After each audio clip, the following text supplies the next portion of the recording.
For my people is foolish. They have not known me. They are sottish children, and they have none understanding.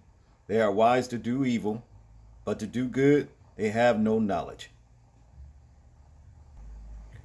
What's up, YouTube? This is James coming back at you with another informative video. I hope you guys are doing well out there on this nice, beautiful Monday. I'm doing real good myself. That was just a little scripture right there from Jeremiah chapter 4, verse 22. Okay. Shout out to Ann of Yah for hipping me to this particular situation right here about the U.S. Senate votes to approve 3 hip-hop holidays. Now, this is the reason why I read that scripture, because look at what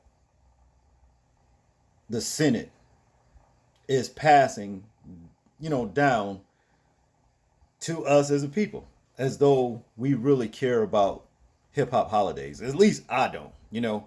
We have, as they say, much bigger fish to fry, bigger and taller hurdles to hop. Okay?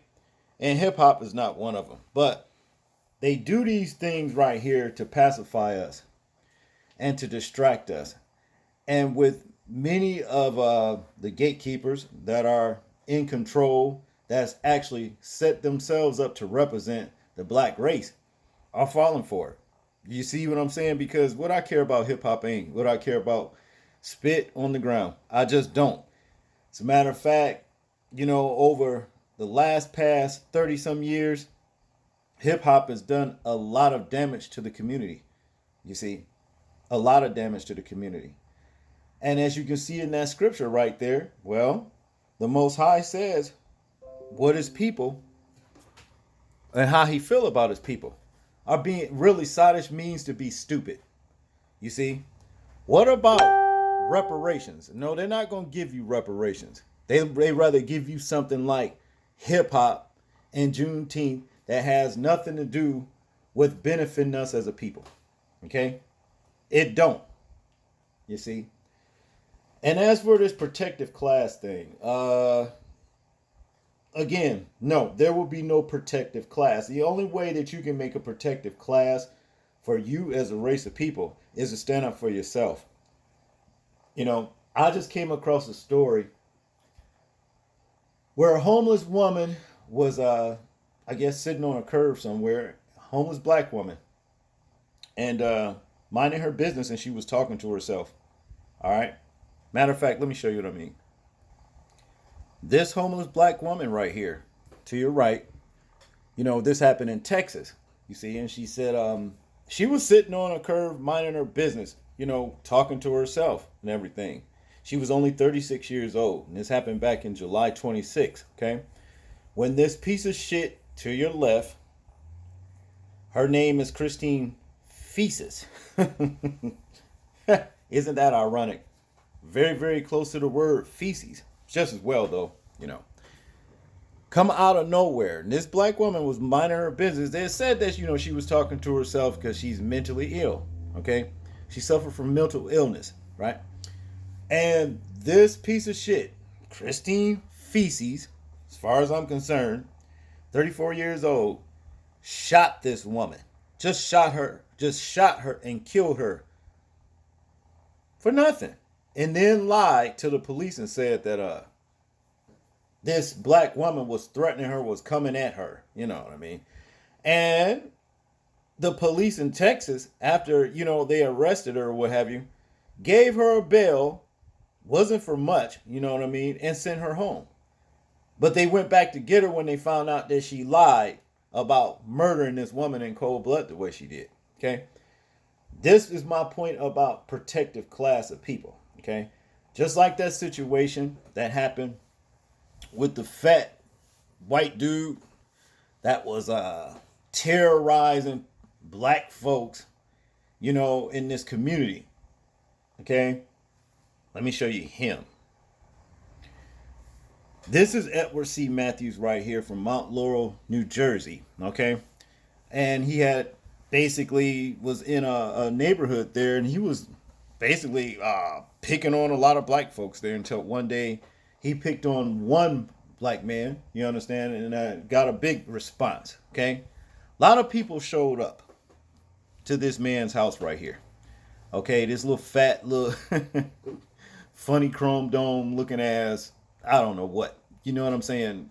See, it's situations like this is where you're gonna have to take measures into your own hands if you want to be a protective class of people.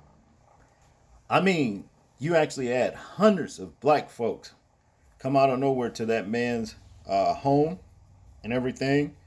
And I believe that Edward Matthews, I think he called the police just for his own safety. Okay. So when you get situations like where this Texas woman murdered the homeless black woman just out of cold blood and then lied, and then they gave her a bail, you understand, and let her out and everything. Well, if you want to be a protective class of people, what you have to do is basically address that situation, as a people for yourselves, and not let these low life murdering piece of shit get away with the crimes that they're committing against black people. That's the only way. Because all the system is going to give you is bullshit like this right here. Non-tangible things like hip hop. You understand? Now, to get into this particular story right here, it says here hip hop music, hip hop albums and culture has been a significant driver of world culture for over 35 years. Now, at last, long last, the culture will be celebrated on a national scale with its own holiday. Boo, as far as I'm concerned, okay? Last month, the United States Senate made it official with a resolution announcing August 11th as National Hip Hop Celebration Day, which also made August Hip Hop Recognition Month and November Hip Hop History Month. Reports Uprocks, I guess. The news recently broke via tweet from the official page of Senate periodicals, whatever that's called. Periodicals, whatever that word is. Excuse me for not pronouncing it right, but the vote was unanimous. This is the very first time the United States Senate has recognized hip hop in any manner. The origins of hip hop can be traced back to August 11, 1973, when DJ Kool Herc, then known as Clive Campbell, threw a back to school party. He threw a back to school party along with his sister, Cindy Campbell, at 1520 Sedgwick Avenue in the Bronx. Okay? And all of that's cool. But like I said, this ain't nothing but a pacifying, man. This is pacifying. Like I said, reparations, number one. Rights as a people, as a protective people, number two. What's wrong with that? We don't need this right here. We don't need it. We can celebrate hip hop and R&B within ourselves. We don't need this. This does nothing for us as a people. Okay? Now, in conclusion here, it says this is an amazing overdue recognition for a key culture element for America. However, one cannot think about other things of greater national importance that our elected officials reportedly fumbled the ball on. Like voting rights, for example. Also, movement on reparations would be nice, too. Well, we guess we'll take what we can get for now. No, you're supposed to be. We're held, being that we're coming into knowledge of who we are as a people. We are held to greater and higher standards now. You see, that's just the way I look at it, and you just got to stop taking what you can get, because you can have the world because it was made for you in the first place. But you bow down to a devil. You understand that? Don't give a shit about you, and that's how you keep him at the top. Taking fucking scraps from the table like hip hop, which was yours, you understand? But they tell you, we're going to make this a national holiday for you. Okay? Big deal.